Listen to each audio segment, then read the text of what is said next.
Do not check your messages yet. Do not check your bank account. Do not check who replied, who disappeared, or what changed overnight. Check one thing first: the receiver. Chosen one. There is a reason this warning needs to reach you before the noise of the day gets the first word over your mind. And I need to make something clear immediately. This is not a threat. Nothing terrible is waiting for you if you leave. This is about something quieter, but far more important. You keep checking the outside world to find out whether your season has changed. The message, the number, the opportunity, the person, the door, the sign. But what if the deeper question is not, has the answer arrived yet? What if the deeper question is, what condition are you in when it arrives? Because an opportunity can stand in front of you and still go unrecognized.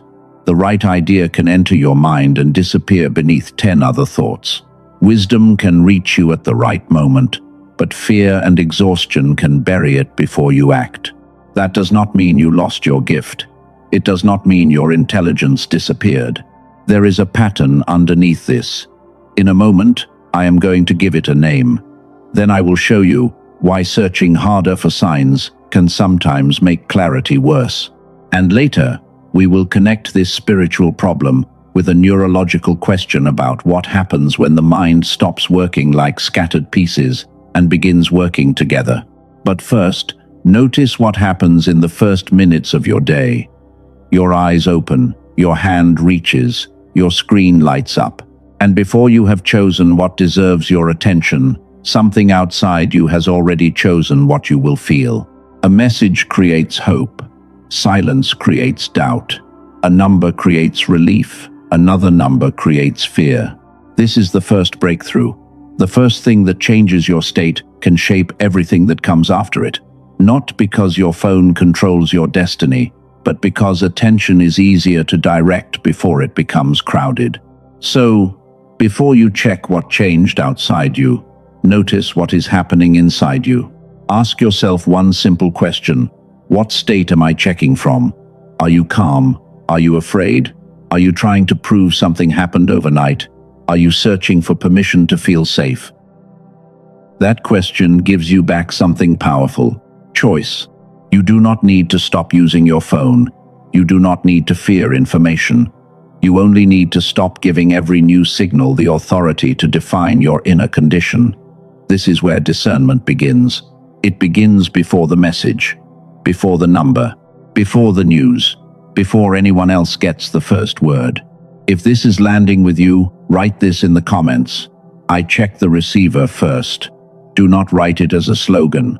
Write it as a decision, because the rest of this message will show you what the receiver really is, why it gets overloaded, and why more information can make you feel less certain instead of more clear.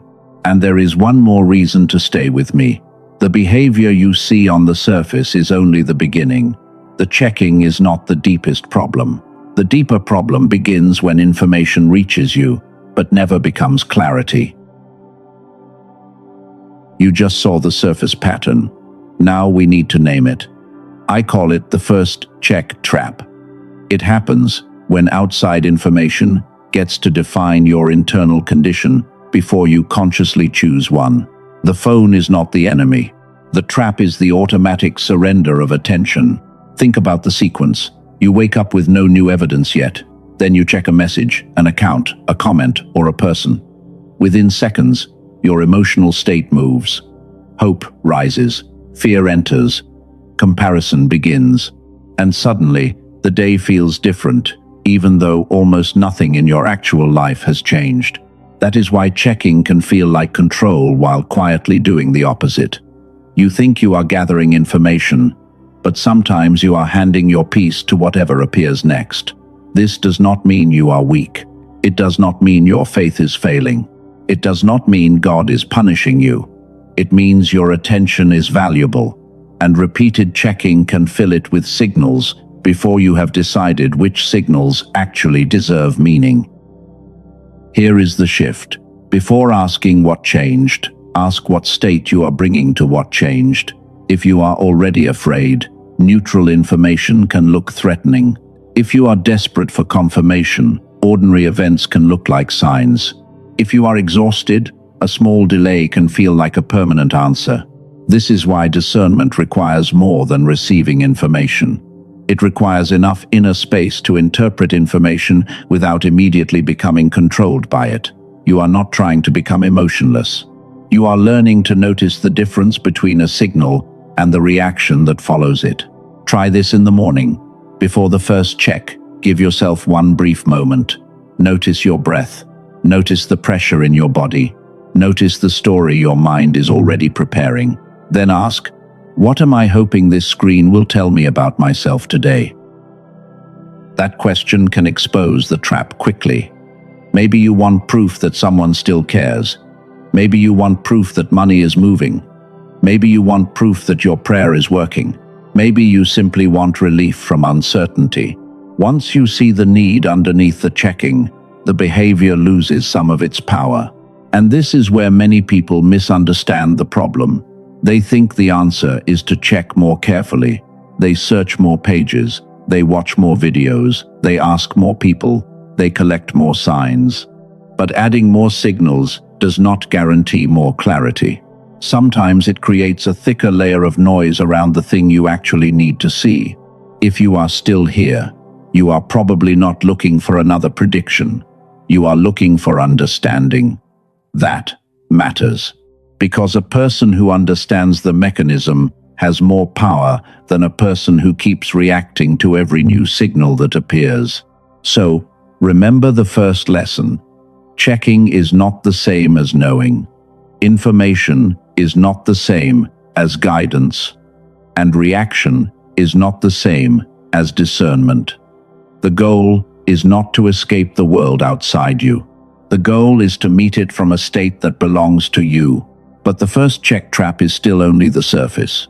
There is a deeper gap most people never name. It explains how you can receive the right information, hear the right words, even notice the right opportunity, and still fail to turn any of it into clear direction. That gap is where we go next. The deeper gap has a name. I call it the receiver gap. It is the distance between information reaching you and that information becoming something you can recognize, connect, and act on. This gap explains why more signs do not always create more certainty. You can hear something important and forget it minutes later. You can receive good advice and dismiss it because your emotions are louder. You can notice an opportunity but fail to connect it with the prayer you made last week. The information arrived. The receiver did not turn it into usable clarity. This is why asking for more signs can become frustrating. You may already have more input than you can process. Another message enters. Another opinion enters. Another possibility enters. Soon the question is no longer, where is the answer? The question becomes, which of these signals actually matters? That is the receiver gap. It is not proof that God stopped speaking. It is not proof that you are spiritually disconnected. It is not proof that you have become less intelligent. It may mean that attention, emotion, memory, and interpretation are competing instead of cooperating. Think about a moment when someone told you exactly what you needed to hear. At first, you rejected it. Days later, the same words suddenly made sense. The words did not change. Your state changed. Your ability to recognize the value inside those words changed. Discernment is not about collecting the highest number of signs. It is the ability to recognize what deserves weight among everything asking for your attention. More signals do not automatically create more clarity. So change the question. Instead of only asking, what is God sending me? Ask, what am I actually capable of noticing right now? Are you too tired to think clearly? Are you attached to one answer? Are you consuming so many opinions that your own judgment is hard to hear? This question returns power to you. You cannot control every event that reaches you today, but you can become more aware of the condition through which you interpret those events. That is where real discernment becomes stronger. Now, go one level deeper. Imagine two people receiving the same information. One sees danger, the other sees possibility. One freezes, the other becomes curious. The external signal is identical, but the internal processing is different. Information alone does not determine experience. This is where the message moves beyond spiritual language. The receiver is not only emotional, it is not only about belief. Attention, memory, pattern recognition, creativity, and decision-making all depend on a physical brain processing information every day. And something unexpected enters here.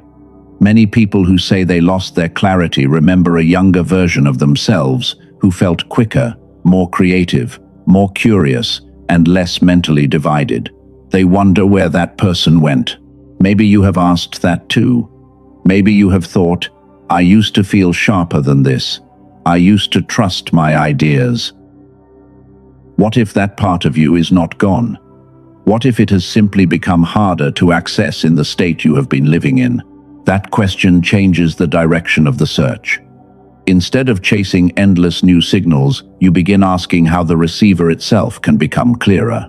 And this is where the next layer becomes biological, because the receiver is not only spiritual or emotional, it is neurological too. You did not lose yourself. That is the first thing I want you to hear. The sharper version of you may feel distant, but distance is not disappearance. Many people remember a younger mind that felt faster, more curious, more creative, and less afraid to follow an idea before doubt interrupted it. You may remember that version too. You could focus deeply on something because it fascinated you. You could imagine without immediately judging yourself. You could connect strange ideas and enjoy the process. Then life became louder, responsibilities became heavier, and your attention was pulled in more directions than you ever expected. So, you started saying things like, I used to be sharper, I used to remember more, I used to have better ideas, I used to trust my instincts. And, if you repeat those sentences long enough, they begin to sound like an identity instead of a temporary condition. This is where we need a new name.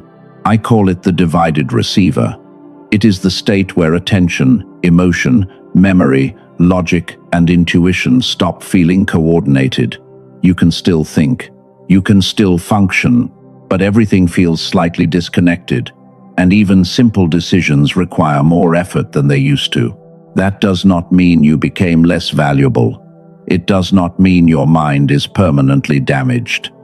It means your present state should not automatically be mistaken for your permanent capacity. That matters, because people often build an identity around the worst condition they have been living through. And there is another mistake.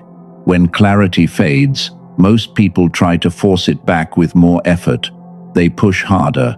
They consume more information. They add more routines. They search for another method, another message, another technique, hoping the next thing will finally restore what feels missing. But if the receiver is already divided, adding more input can create more friction. Imagine trying to hear one quiet voice while 10 radios are playing at once. The answer is not always another radio. Sometimes the first need is less competition inside the system. This is why I want you to hold one question. What if your clarity was not destroyed? What if it became harder to access because the state you live in keeps pulling your attention into fragments? There is a neurological angle to this that we will return to soon. I am not revealing the tool yet, because without the context, it would sound too simple.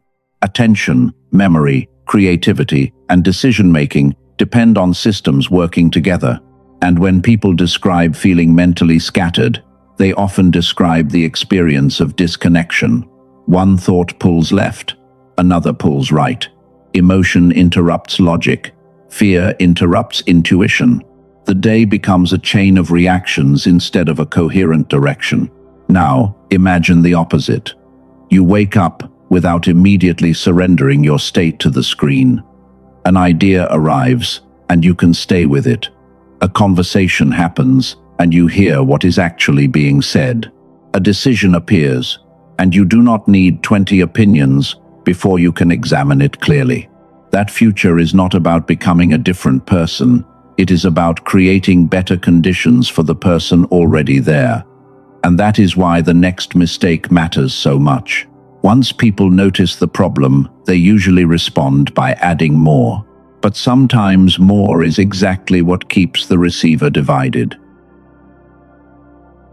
Now we reach the mistake that keeps many people stuck. They feel overloaded, so they search for something else to add. Another video, another technique, another affirmation, another productivity system, another spiritual message. More enters the mind, but the mind never gets the space to integrate what is already there. This is how more can quietly become less. More information can create less certainty. More advice can create less trust in your own judgment. More signs can create less discernment because every new signal competes for the same limited attention. You may already have much of what you need. You may have experience. You may have faith. You may have useful information. You may even know the next step at some level. But knowing something and being able to access it clearly are not always the same thing. That is why this message is not asking you to become more gifted.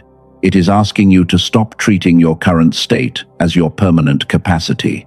You are not necessarily missing another piece of wisdom. The missing piece may be the condition that allows wisdom to become usable. Think about how often you have tried to solve confusion by consuming more. You watch one person explain the answer, then another person contradicts it. Then you search for confirmation. Soon, you are not clearer. You are managing a crowd of voices inside your own head. This is the threshold.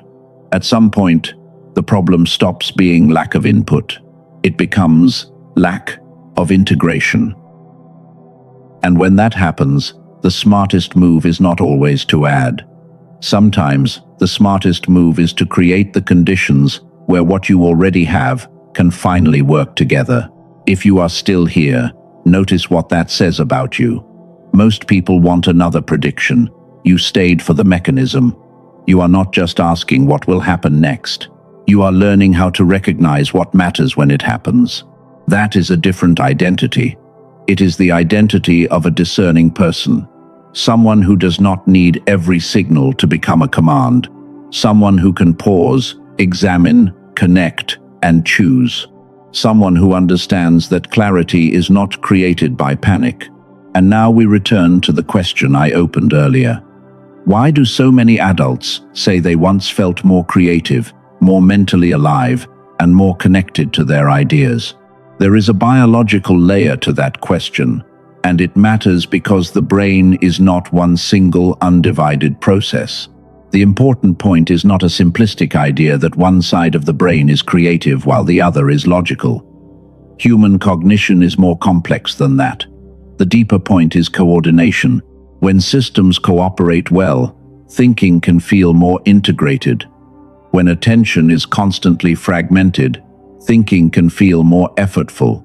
That does not prove one simple cause for brain fog, and it does not mean every problem has one solution. But it gives us a useful direction. The direction is not, how can I force myself to think harder? The direction is, how can I support a state where the systems I already depend on can cooperate with less friction? That is the midpoint of this entire message. The breakthrough is not that you need to become someone else. The breakthrough is that you may need to stop adding pressure to a receiver that is already overloaded. And this leads to the deepest principle we have reached so far.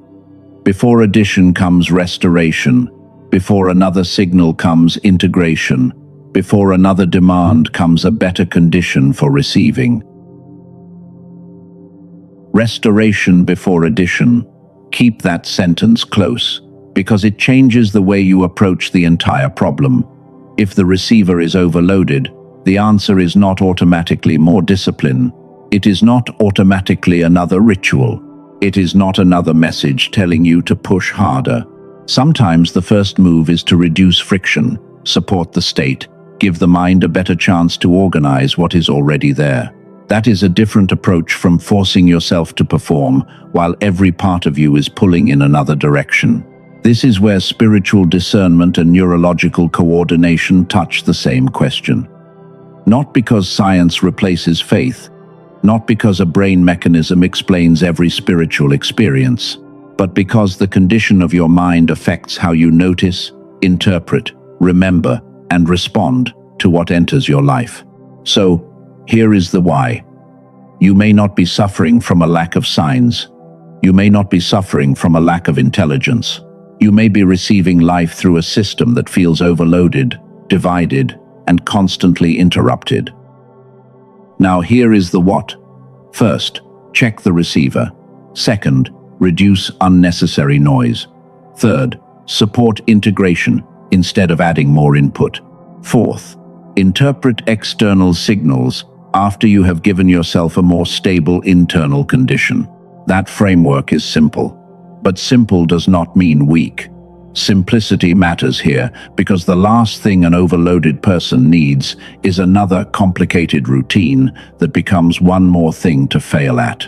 Hold that standard in your mind, because in the next section, I am going to show you why a neurological approach caught my attention and how it connects to the problem we have been building from the beginning. But before we go there, let this land. You do not need to become someone else. You do not need to prove that you are gifted enough, spiritual enough, or intelligent enough. You need better access to what is already yours. That is the shift, from chasing to receiving, from reacting to discerning, from adding to restoring, from treating fog as identity to treating it as a condition that deserves care. This is why the neurological piece matters. Research has spent decades examining how different brain functions contribute to cognition and how coordination across systems supports complex thinking. The useful question is not which side is better. The useful question is how well the system works together. That is the bridge. Spiritual language might call it discernment. Everyday language might call it clarity. Neuroscience might examine attention, integration, and coordinated processing. These are not identical claims, but they point toward the same practical concern. What condition is the receiver in? In the next section, that bridge becomes concrete. We will separate established science from product positioning, then reveal the tool that fits the criteria we just defined. Remember the criteria: low friction, simple use, no need to force concentration. A method designed around supporting integration instead of adding more information. Now, the question is no longer whether you need another sign. The question is whether there is a practical way to support the receiver before you ask it to process one more thing. That is where we go next. Now the bridge becomes concrete. The research background begins with Roger Sperry, whose work on the specialized functions of the cerebral hemispheres received the Nobel Prize in 1981. That research did not prove any commercial product, but it helped establish how much human cognition depends on different brain systems working in coordinated ways. The product presentation builds from that idea. It describes a method designed to support what it calls whole brain synchronization, rather than asking you to force concentration or add another complicated mental routine. According to that presentation, the goal is simple: help the receiver operate with greater coordination using a passive auditory protocol. Before I tell you its name, consider two experiences shared in the product materials. A woman from California described feeling as if life was happening around her while she struggled to feel mentally present. After using the audio, she reported feeling clearer and more able to engage with her days.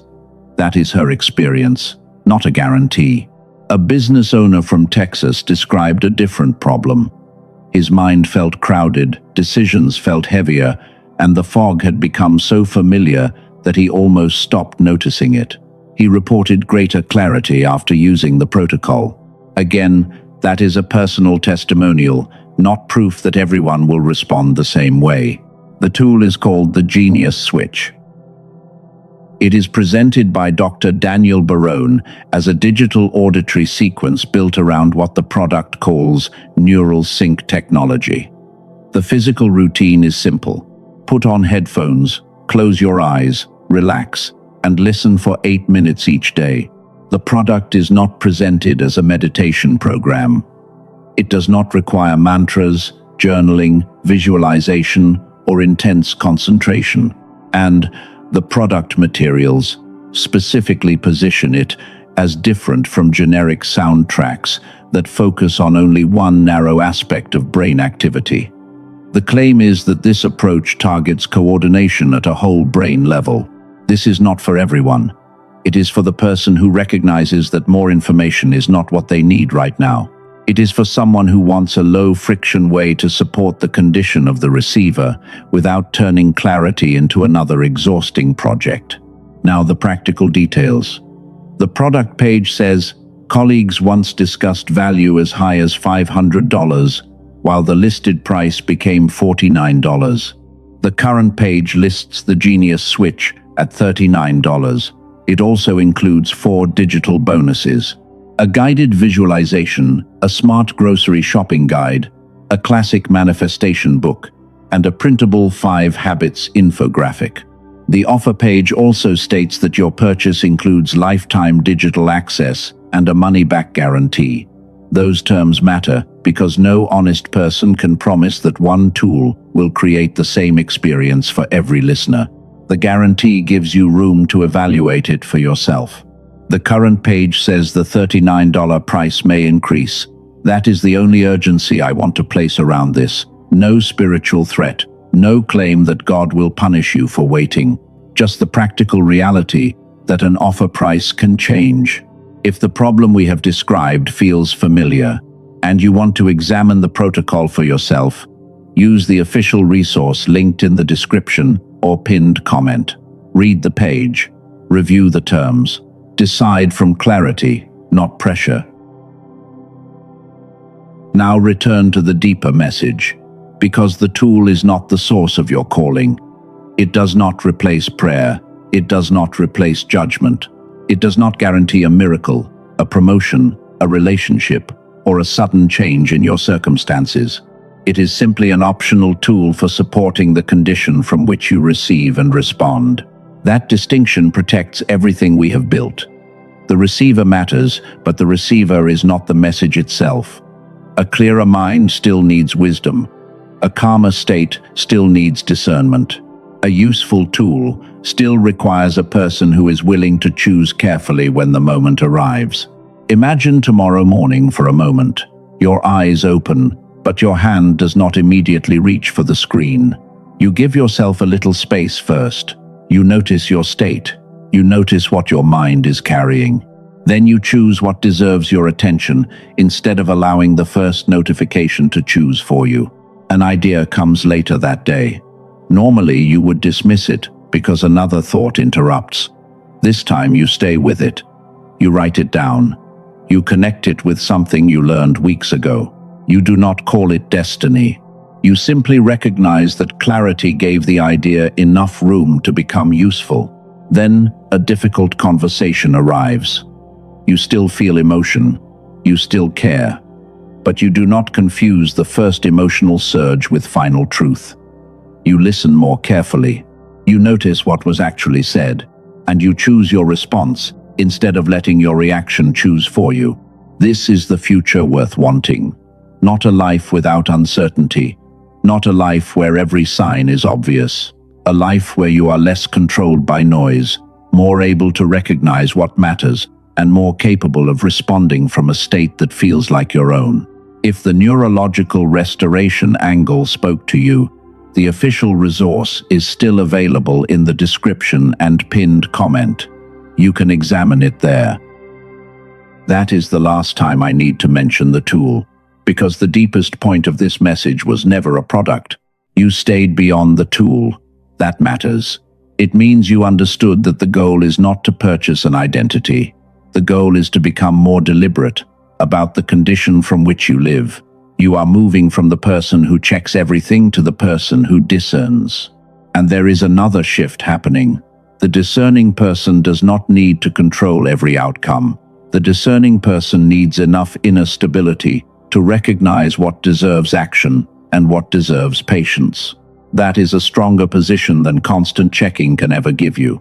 So carry one image with you, a receiver that is no longer being pulled in 10 directions at once. Not perfect, not superhuman, just more integrated, more present, and less willing to surrender its attention to every passing signal. There is one final declaration I want you to hear before you touch your phone again. It brings us back to the first sentence of this message, and when you hear it, the entire warning becomes much simpler than it sounded at the beginning. It becomes something you can practice today. Before you check anything else today, check the receiver first. Not because the outside world does not matter, it does. Messages matter, money matters, relationships matter, opportunities matter. But none of those things should be allowed to define your inner condition before you have even noticed what condition you are in. So remember the 3 questions. What arrived? What state am I in while receiving it? Who am I becoming in the way I respond? Those questions can turn a reflex into a choice, and a choice can change the direction of an entire day. You do not need to chase every signal. You do not need to turn every delay into rejection. You do not need to treat every feeling like prophecy. And you do not need to call mental fog your identity simply because you have lived with it for a long time. You can become the person who recognizes what matters. You can protect your attention before the world fills it. You can pause before reaction becomes interpretation. You can receive information without allowing every piece of information to become a command. That is what this warning was really about. It was never about being afraid to check your phone. It was about remembering who should have authority over the state from which you check it. The world can bring information. It does not get to own your center. Maybe what you have been asking for is not as far away as it feels. Maybe some answers are already present in conversations, ideas, patterns, opportunities, and decisions that require a clearer receiver to be recognized. That does not mean every coincidence is a sign. It means attention changes what you are able to notice. Sometimes the distance is not between you and the answer. Sometimes the distance is between an answer received and an answer recognized. That is why checking the receiver first matters. So make this declaration with me. I do not need to chase every signal. I recognize what matters. I do not confuse noise with guidance. I do not call fog my identity. I protect the condition from which I choose. I receive with clarity. I respond with discernment. I move without panic. Carry that into the next hour. Carry it into the message you are about to open. Carry it into the number you are about to see. Carry it into the conversation you have been avoiding. The goal is not to control what appears. The goal is to meet what appears as the most present version of yourself available today. If this message gave language to something you have been feeling, write this in the comments. I check the receiver first. Let that sentence become a reminder for tomorrow morning, not just a phrase you leave beneath a video. And if someone you care about begins every morning in anxiety, checking for proof that everything is okay, share this message with them. Not because they need another prediction, because they may need permission to stop letting the first notification become the first authority over their day. Chosen one, you can open the screen now, but open it differently. Open it without asking the world to tell you who you are. Open it without demanding that one message decide whether today is blessed or broken. Open it as someone who knows that clarity begins before the signal arrives. May you notice what matters. May you release what does not. May you have the patience to wait when waiting is wise, and the courage to move when action becomes clear. And may the noise around you never become louder than the discernment you are learning to protect. Check the receiver first, then meet the day.